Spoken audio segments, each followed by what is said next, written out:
ہمیں نہ نبی پاک علیہ السلام نے یہ سمجھایا ہے کہ اپنی زندگی میں طے کر لو کہ ہوگا وہ جو اللہ چاہے گا، ہوگا وہ جو رب چاہے گا۔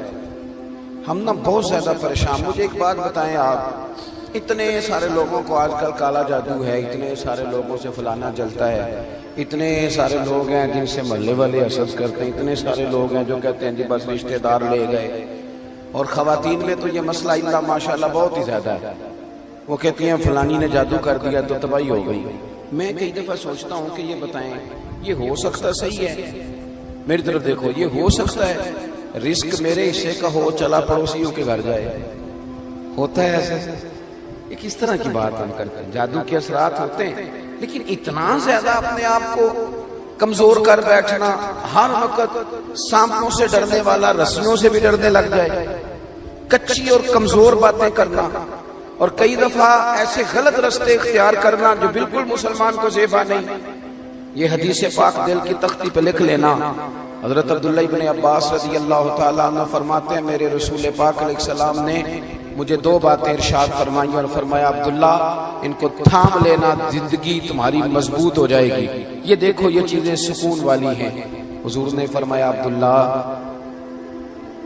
ساری دنیا مل کے، اس سے مراد دنیا سے مراد دنیا دار ہے، اللہ والے نہیں، فرمایا ساری دنیا مل کے تمہارا کچھ بگاڑنا چاہے تو بگاڑ نہیں سکتی جب تک رب نہ چاہے۔ کیا کر لیں گے دشمنوں کی چالیں؟ کیا ہو جائے گا؟ مثلا مجھے دشمنوں نہ چھیڑو میرا ہے کوئی جہاں میں۔ اتنی جلدی پریشان ہو جانا، ایک منٹ کے اندر ڈسٹرب ہو جانا، یہ کیا بات ہے؟ مومن بھی کبھی ایسا کرتا ہے؟ حضور نے فرمایا اگر ساری دنیا مل کے تیرا کچھ بگاڑنا چاہے نہیں بگاڑ سکتی جب تک رب نہ چاہے، اور فرمایا ساری دنیا مل کے تیرا کچھ سنوارنا چاہے سنوار نہیں سکتی جب تک رب نہ چاہے۔ تو پھر بندوں کی طرف زیادہ دیکھنا چاہیے یا سجدے زیادہ پکے کرنے چاہیے؟ پھر سیاست زیادہ تیز کرنی چاہیے یا تہجد پر زیادہ توجہ دینی چاہیے؟ پھر زیادہ لوگوں کو اپنے طرف قائل کرنے کی کوشش کرنی چاہیے یا مالک کو زیادہ راضی کرنا چاہیے؟ ہم نے کس طرح کے رستے اختیار کر لیے، کس طرح کی سوچی؟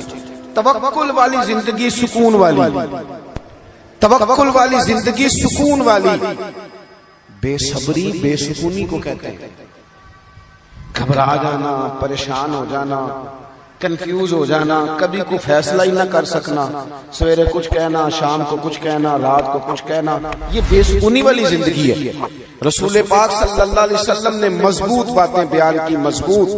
حضور نے ہمارا تعلق اللہ سے جوڑا،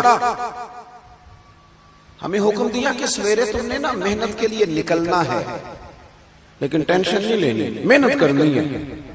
فرمایا نکلنا ضرور، گھر میں نکمے بن کے نہ بیٹھنا، نکلنا ضرور۔ فرمایا تم سویرے نکل جانا، رب تمہیں اسی طرح روزی دے گا جس طرح وہ پرندوں کو عطا کر دیتا ہے۔ شارحین حدیث کہتے ہیں پرندے کو جب وہ سویرے نکلتا ہے تو اس نے کون سی فیکٹری میں جانا ہوتا ہے اسے پتا ہوتا ہے، کس دفتر میں بیٹھنا پتا ہوتا ہے، وہ نکلتا ہے نا رب پہ بھروسہ کر کے، نہ فیکٹری کا پتا، نہ کاروبار کا پتا، نہ دفتر کا پتا، نہ ملازمت کا پتا، نکلا تو ہے نا۔ اٹھ باندھ کمر کیوں ڈرتا ہے، پھر دیکھ خدا کیا کرتا ہے۔ اقبال اپنے بیٹے سے کہنے لگے دیار عشق میں اپنا مقام پیدا کر، تو نیا زمانہ نئے صبح و شام پیدا کر، رویا نہ کر، تڑپا نہ کر، ادھار نہ پکڑا کر، امیروں کی طرف دیکھ کے منہ نہ تیرے میں پانی نہ آئے، بڑی گاڑیاں دیکھ کے للچایا نہ کر۔ اقبال کہنے لگے میرا طریق امیری نہیں فقیری ہے، خود ہی نہ بیچ غریبی میں نام پیدا کر، خود ہی نہ بیچ غریبی میں نام پیدا کر۔ اپنی زندگی اللہ سے جوڑے اور رب کا نام لے کے آپ میدانوں میں نکلے۔ اس سے بڑا بھی کوئی طاقتور ہوگا جس کا مددگار اللہ ہو، جس کے مددگار رسول پاک ہو، اس سے بڑا بھی کوئی طاقتور ہوگا۔ ہم کچی کمزور باتیں کرتے ہیں۔ مجھے ایک بابا جی ملے کچھ عرصہ پہلے، تو مزہ آ گیا ان کی بات کا۔ ان سے میں نے کہا کہ ماشاءاللہ آپ کے 4-5 بچے ہیں۔ وہ بعض بزرگوں کو میں نے دیکھا ہے وہ پریشان ہو جاتے ہیں، بچہ بات نہیں مانتا، میں تو روگی ہو گیا ہوں، دکھی، رو پڑتے ہیں بات سناتے ہیں۔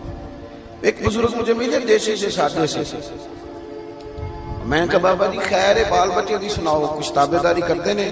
میرے علاقے کے تھے پرانے جاننے والے، اور موٹی سی بات کی، کہنے لگے پترا میں نہ کدی بندیاں دی ٹینشن نہیں لئی، تابے داری کرن گے تے اللہ اجر دے گا، نہ کرن گے تو جو ساڑھے نال کرن گے وہ تو بعد پالن گے۔ اتنا الجھنے کی کیا ضرورت ہے؟ اتنا زیادہ پریشان ہو جانا۔ وہ بعض خواتین ہیں وہ کہتی ہیں جی خامد نہیں سنتا، تو میں نے کہا خامد کے ذمہ آپ کے حقوق ہیں، آپ توجہ کریں، لیکن اتنا زیادہ ڈیپینڈ نہیں۔ آپ کو سب سے زیادہ توجہ رب رسول پہ کرنی ہے، پڑوسیوں پہ، رشتہ داروں پہ، تعلق والوں پہ، شاگردوں مریدوں پہ، فلانے پہ نہ، بھروسہ اللہ رسول کی ذات پہ، یہ چیز آپ کو سکون دے گی۔ دوسری بات آپ حضرات کی خدمت میں عرض کرنی ہے، نا امیدی بے سکونی پیدا کرتی ہے، نا امیدی۔ اور جن لوگوں کا رب کی رحمت پر پورا بھروسہ ہونا وہ بے سکون نہیں ہوتے۔ قرآن مجید میں آیت ہے نا، الا بذکر اللہ تطمئن القلوب، خبردار ہو جاؤ اللہ کی یاد میں دلوں کا سکون ہے۔ تو حضرت صدر الفاضل رحمۃ اللہ علیہ صاحب تفسیر خزائن العرفان فرماتے ہیں اس کا معنی کیا ہے؟ فرماتے ہیں اس کا معنی یہ ہے کہ ہر وقت اپنے رب کی رحمت کی یاد میں رہو، ہر وقت۔ یہ کچی باتیں کرنا، وہ کہنا جناب اتنا عرصہ ہو گیا ہے کام ہی نہیں چلتا، یہ چیز آپ کو ڈسٹرب کرے گی، آپ پریشان ہو جائیں گے۔ اور میں حضرت صاحب جس کام کو ہاتھ لگاتا ہوں پیچھے ہی جاتا ہوں، تو یہ چیز آپ کو کمزور کر دے گی، بے چین کر دے گی۔ آپ یہ کہیں کہ میں محنت کرتا رہوں گا،